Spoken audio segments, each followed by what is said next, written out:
مرد زود باش دیگه، مردم دور در تالار منتظرتن. راست میگه دیگه بابا، بجم. من این همه به خودم رسیدم، الان باید آخرین نفر باشم میرم تو تالار.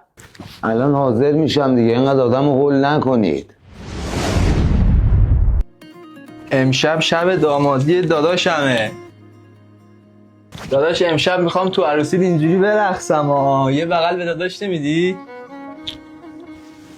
تو گریه میکنی داداش؟ این کارا چیه؟ آقا فداتشم، خیلی دوست داشتم تو لباس دومادی ببینم. الان هم برو دیگه، تا اشکم در نیومد، مامانینام ببینن زشت. یه بغل دیگه بده. قربونه برم داداش. باشه الان میرم. قربون خدا فداتش. برگرد ببین عروسا میپسندی یا نه. چقدر قشنگ شدی. قشنگترین عروسی شدی که تو زندگیم دیدم. بهار باورت میشه؟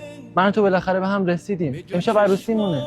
آره به خدا منم باورم نمیشد، بالاخره به هم رسیدیم. عزیزم بریم دیگه، مهمونا منتظرمون.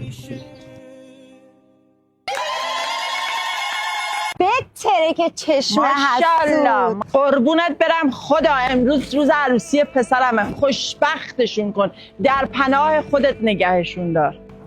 مبارک باشه. داداش من یه کار واجب واسم پیش اومده، تا یه جایی برم و دوباره برمیگردم.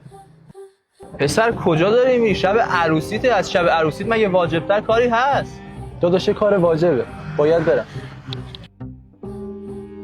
آقا بیایید بریم تو، همه منتظر ما هن دیگه.